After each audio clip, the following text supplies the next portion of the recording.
క్రీస్తునందు ప్రియ దేవుని బిడ్డలందరికీ యేసుక్రీస్తు వారి అతి శ్రేష్టమైన నామములో వందనములు తెలియచేసుకుంటున్నాను.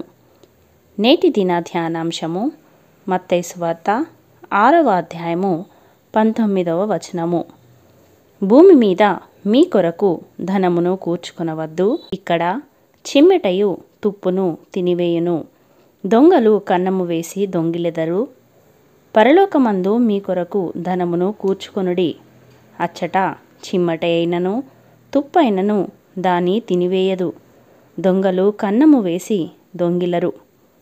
ప్రిలారా, నేడు మనలో అనేకులు తమ బిడ్డల కొరకు, తమ వృద్ధాప్యం కొరకు, తమ ఆరోగ్యము కొరకు ఇలా ఎన్నో ఆలోచిస్తూ వారి కొరకు వెండి, బంగారము, డబ్బులు, ఆస్తులు, వస్తువులను దాచుకుంటూ సమకూర్చుకుంటూ రేపటి వారి భవిష్యత్తును గురించిన ప్రణాళికలు వేసుకుంటూ జీవిస్తుంటున్నారు. కానీ యుగ యుగాలు జీవించవలసిన పరలోకమును గురించి మాత్రము ఎటువంటి ఆలోచన లేకుండా జీవిస్తున్నారు.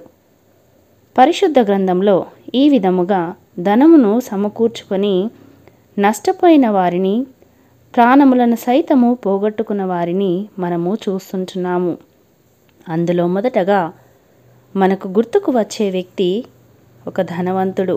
తాను కలిగిన ధనమును, ఆస్తిని, ధాన్యమును దాచుకొనుటకు అతడు కలిగి ఉన్న కొట్లు సరిపోనప్పుడు బాగా ఆలోచించి తన ధనమును దాచిపెట్టుకొనుటకు నా కొట్లు విప్పి వాటికంటే గొప్ప వాటిని కట్టించి అందులో నా ధాన్యమంతటిని, నా ఆస్తిని సమకూర్చుకొని నా ప్రాణముతో, ప్రాణమా, అనేక సంవత్సరములకు విస్తారమైన ఆస్తిని సమకూర్చబడి ఉన్నది, తినుము, త్రాగుము, సుఖించుము, సంతోషించుమని చెప్పుకొందును అని అనుకున్నాడు.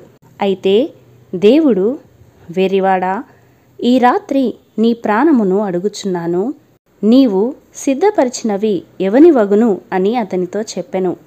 ఆ రాత్రే తన ఆస్తిని అనుభవించకుండా అతడు మరణించినట్లుగా వాక్యంలో మనము గమనించవచ్చు. మరొక యవనస్తుడు గొప్ప ధనవంతుడు కావాలనే ఆశను కలిగి తన తండ్రి ద్వారా తనకు వచ్చిన ఆస్తిని అంతా సమకూర్చుకొని దూరదేశమునకు ప్రయాణమైపోయి అక్కడ తన ఆస్తినంతా దుర్వ్యాపారము వలన పాడు చేసి ఏమీ సంపాదించకుండానే తాను కలిగిన సమస్తమును నష్టపరచుకున్నాడు. ఏమీ అనుభవించకుండానే సమస్తమును కోల్పోయినాడు. ప్రియులారా, ఇక్కడ వీరిరువురు కూడా సమకూర్చుకున్నది వారు కలిగి ఉన్న ధనమును, ఆస్తిని, ధాన్యమును. కానీ ఇద్దరు కూడా వాటిని అనుభవించకుండానే సమస్తమును కోల్పోయారు. అందుకే దేవుని వాక్యము భూమి మీద మనము ఏమీ సమకూర్చుకొనవద్దని సెలవిస్తుంది. మరి ప్రియులారా, ఈ వాక్యమును వింటున్న నీవు సమకూర్చుకుంటున్నది ఏమిటి?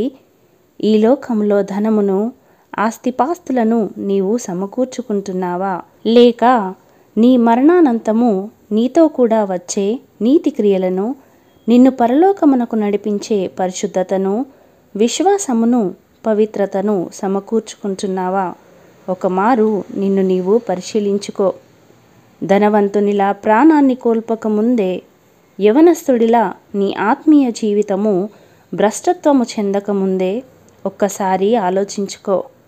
ఏ ధనము కోసము పోరాడుతున్నావో, ఏ ఆస్తిపాస్తుల కోసము వెంపర్లాడుతున్నావో అది నీ వెంట రాదని గ్రహించి అనుకూల సమయమందే పరలోకములో మన కొరకు ధనమును సమకూర్చుకొని వారంగా ఉండుటకు దేవుడు తన కృపను మనకు అనుగ్రహించునుగాక. ఆమేన్. ప్రార్థించుకుందాము.